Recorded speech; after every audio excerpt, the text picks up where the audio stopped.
...1763, año en el que un pueblo es fundado a unos 20 kilómetros de la costa, en una parte del continente que ya en aquel entonces era muy importante.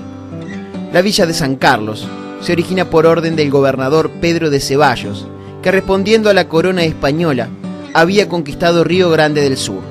Según algunos datos históricos, Ceballos dispuso que un grupo de azorianos que estaba en el territorio conquistado por España se trasladara hacia el sur y formaran allí una comunidad agrícola. Fueron 40 familias. Algunos historiadores creen que esas familias traían sus esclavos, lo que denotaría un nivel social importante para la época, ya que quienes tenían esclavos era porque tenían recursos económicos. Otros, en cambio, consideran que la caravana estaba compuesta por campesinos y algunos presos de guerra. Yo creo que vinieron obligados por las circunstancias, pero con una enorme esperanza. Cuando digo obligados por las circunstancias, no estoy puntualizando de que todos fueran prisioneros, porque yo sostengo de que vinieron familias y prisioneros. Hay documentos de Pedro de Ceballos dirigidos a sus colaboradores, fundamentalmente a alguien que se llamó Bernardo Lázaro de Mendinueta, donde le dice las familias que van con los prisioneros. Y para mí eso es clarísimo, es una categorización diferente, que hay familias y que hay prisioneros. El nombre se debe al homenaje que realizó el fundador, Ceballos, al rey Carlos III. Casi al mismo tiempo, los pobladores se identificaban con el santo Carlos Borromeo, adoptándolo como patrono.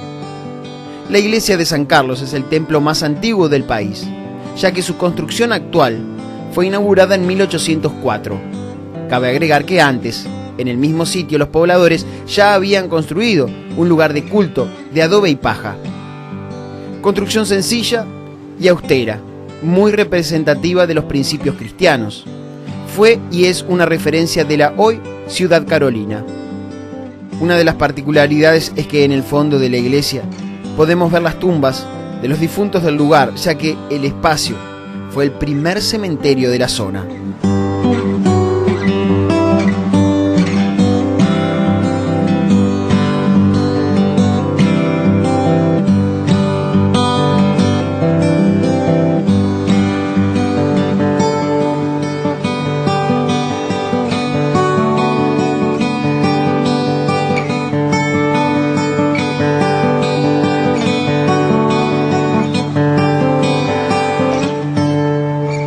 Los primeros años de la villa no fueron fáciles. La economía se basaba en las plantaciones y las primeras cosechas no fueron buenas.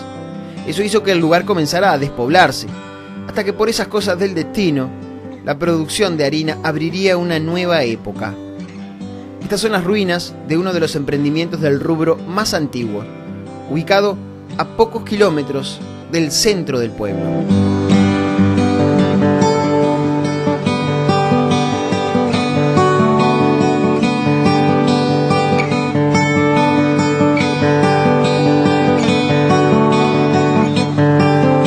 Cuando en 1778 San Carlos se comienza a despoblar, se produce el operativo Patagonia, es decir, gente que mandaban al sur de la República Argentina. En esa situación se da la llegada, por ejemplo, de Bernabé de Calí Malvar, que iba con rumbo a la Patagonia, pero se quedó en este lugar debido a una enfermedad que afectó a mucha gente, que fue el escorbuto. Él quedó con Anastasia de la Cancela, que era la señora, y con 2 hijos pequeños.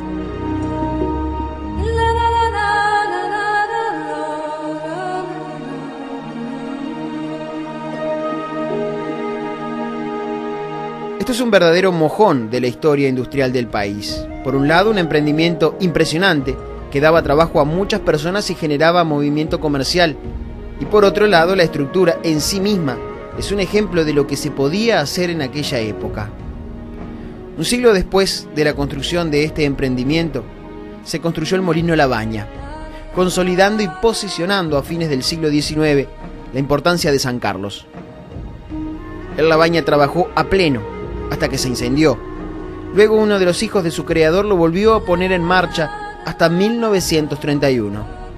Sus ruinas se resisten a desaparecer y hoy, aunque solo sea lo que quedó de una gran industria, es otro ícono carolino.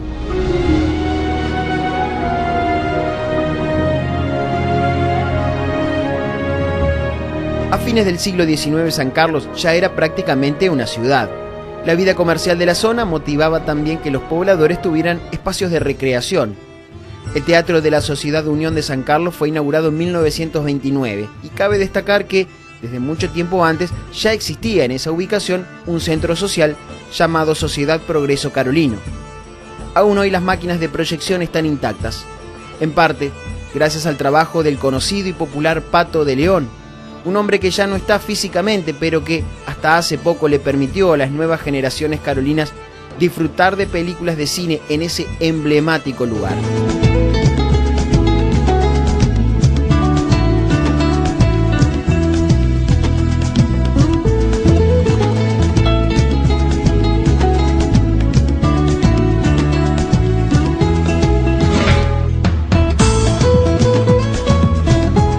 San Carlos es un sitio donde las mujeres trabajan a la par de los hombres desde sus comienzos. El siglo pasado, las lavanderas del arroyo eran tantas que se construyó el lavadero municipal. Ya desde mucho antes, mujeres como Doña Coca se dedicaban a esa tarea en las frías aguas del arroyo San Carlos. Yo lavaba, no sé si ustedes conocieron una represa que había. Bueno, de este lado de la represa, allí lavé, no sé los años que lavé. Pues yo ahora dicen, ay, qué frío. Digo, si ustedes hubieran pasado los fríos que yo pasé para criar a mis hijos, iba antes la alpargata, no sé si ustedes se acuerdan, la alpargata se gastaba atrás primero. Bueno, pues quebrando hielo iba yo para el arroyo. En el tiempo que yo lavaba se usaba el añil para pasarle a la ropa blanca después que la enjuagaba. Yo ponía un latón con agua, con el añil, y se podía tomar mate con el agua al rayo del sol, y allí lavaba yo. Claro, no todo era trabajo, también quienes se sacrificaban tanto se merecían sus momentos de recreación.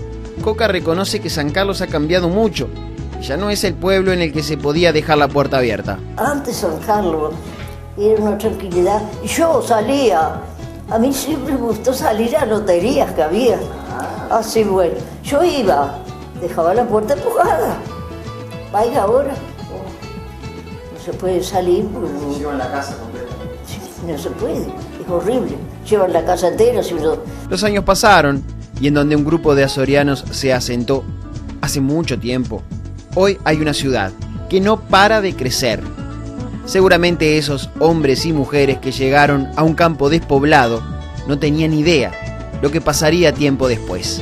Fíjate tú que es increíble que, porque vino esa inmigración azoriana que el general Ceballos los mandó para acá y que no los dejó poner en Maldonado porque estaban cerca del puerto, y los azorianos dependían de los portugueses que eran enemigos de los españoles, muy vivo el general Ceballos, y 40 familias que ponele que serían 300, 400 personas, y estás hablando conmigo, yo te digo que mi sangre, la de mi señora viene de ahí, cómo dejaron esa semilla. Yo siempre digo que San Carlos nació 65 años antes que la consolidación del Estado Oriental. San Carlos de 1763 y el Estado Oriental se creó en 1828. Y fue muy importante el papel de San Carlos en la región. De acá salieron diputados, senadores, presidentes de la República, héroes de la independencia como Leonardo Olivera, como Basilio Araujo de los 33 Orientales, y un montón de gente que construyó nuestro país. Yo te diría que solamente en nuestro país hay 5 ciudades que tienen 250 años, y bueno, y el privilegio, San Carlos tiene el privilegio de ser una de estas ciudades tan antiguas y que tanto contribuyeron a la construcción de nuestro país.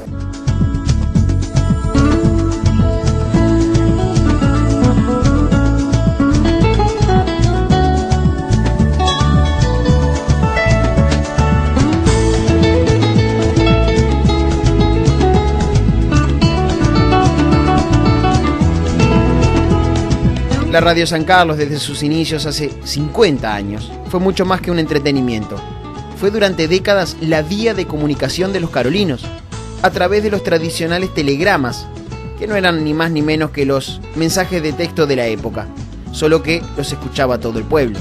La radio era muy importante cuando se inició y ahora más importante todavía con todo lo que tiene para darle a la comunidad, porque participa en un montón de cosas, fundamentalmente en la zona agropecuaria.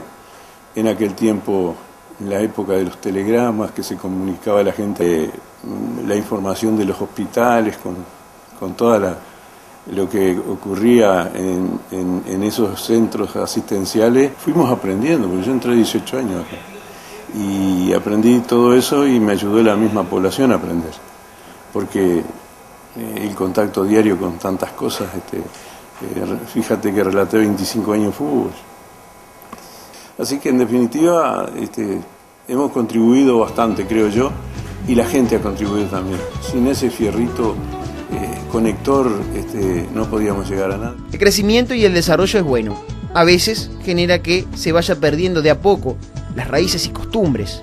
Quienes viven en San Carlos, los carolinos de nacimiento, tienen muy claro que el que llega o se adapta, pero de perder la identidad ni hablar. Veo una sociedad pujante, una sociedad que ha venido mucha gente de otro lugar, pero que tiene algo notable, ¿no? Digo, yo tengo compañeros mismos en la comisión que no son de acá y que me toca ir a veces a Montevideo a reuniones donde vamos a defender cosas para San Carlos y me veo sorprendido que tienen hasta mucho más a veces que uno la camiseta puesta y me llena enormemente de orgullo. Y me llena enormemente de orgullo de toda, como te lo decía en una de las partes de la nota, de toda esa gente que hoy lamentablemente muchos de ellos no están, pero que nos dejaron esto, que nos dejaron esta hermosa ciudad carolina.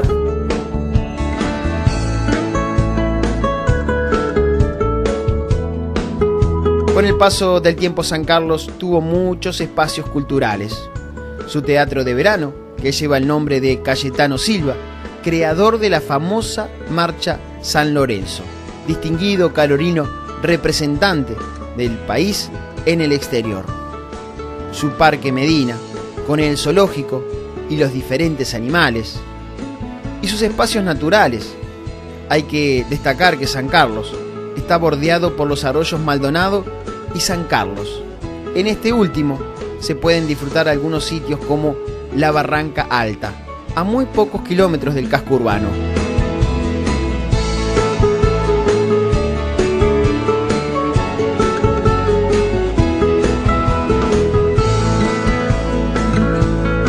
Y esto también es parte de la ciudad de San Carlos. Y si bien estamos muy cerca del casco urbano de la ciudad carolina, podemos encontrar aquí espacios naturales a los que el hombre afortunadamente ha llegado muy poco en estos 250 años de vida de esta ciudad. Y eso es lo que los mantiene con este aspecto y en estas condiciones.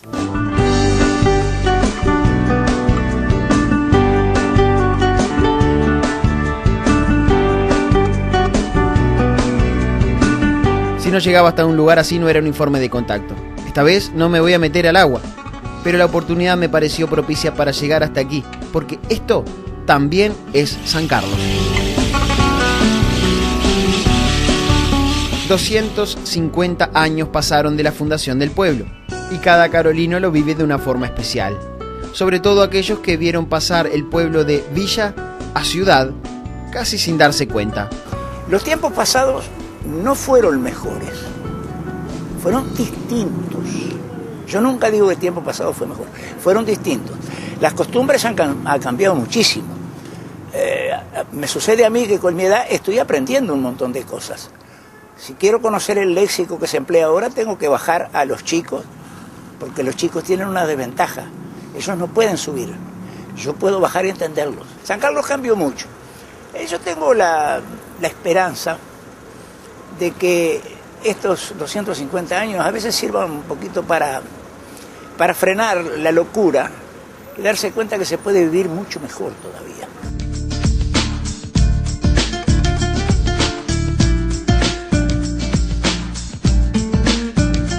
El arraigo de los carolinos con nuestra ciudad y ese sentimiento de pertenencia que más allá que estemos lejos por determinadas circunstancias, fue mi caso cuando me fui a estudiar a Montevideo, a la capital, siempre el deseo de querer volver, de volver a a la ciudad querida, al reencuentro con amigos, con la familia. Son recuerdos imborrables, ¿no? El Barrio Sur, querido Barrio Sur. Me crié hasta los 12 años con mi abuela paterna, con la abuela Guille. Y bueno, los mejores recuerdos creo que se los debo a mis papás, bueno, que me criaron en esa casa con mi hermana. No existía la posibilidad de tener un vehículo y nadie de la familia lo tenía, así que no podíamos venir a Punta del Este. Y bueno, para aliviar los calores nos íbamos al arroyo a bañar y a tomar sol ahí, a andar en canoa. Tengo recuerdos de personajes como Julián, que iba a la casa de mi abuela y era conocido por mis tíos. Y bueno, iba a tomar mate y a calentar su agua para el termo allí a casa.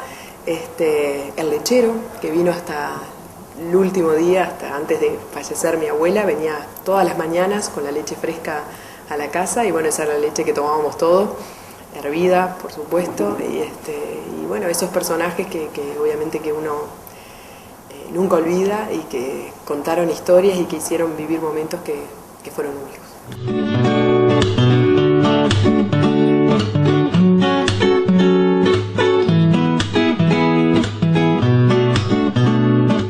Ya mencioné el arraigo de los nacidos en esta ciudad, la localía que les hacen sentir a todo aquel que llega a quedarse o de paso. Y si bien San Carlos y Maldonado son ciudades hermanas de un mismo departamento, la rivalidad existió, existe y existirá. Y yo me acuerdo cuando nosotros íbamos a Maldonado, estaban las diferencias esas que hubieron toda la vida. Yo siempre dije que nos separaban un arroyo, un club social y un cuadro de fútbol. Era lo que nos separaba de Maldonado. Y voy a decir un chiste, que nosotros les decíamos los cabezas de arena y ellos nos decían los cabezas de greda. Eso es más viejo que el andar a pie desde que se fundó. Alguien me preguntó un día cuál era la enemistad o no, esa tirria, hablándolo en criollo. ¿Cuándo había empezado? Digo, cuando se fundó San Carlos, en 1763. Porque ya Maldonado estaba fundado y ahí empezó el lío, hasta hoy.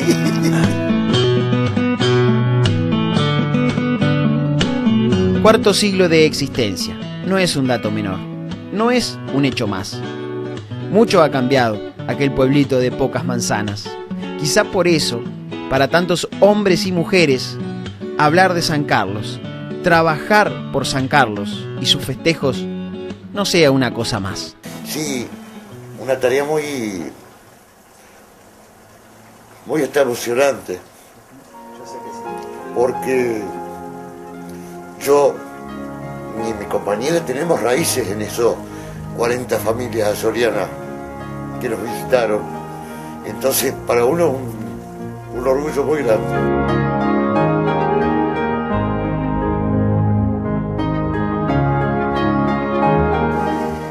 Y sí, la verdad que es una satisfacción muy linda. Fíjate que hoy está lloviendo, hace frío, y a mí me hace acordar que hace 250 años atrás mis antepasados estaban llegando en carretas.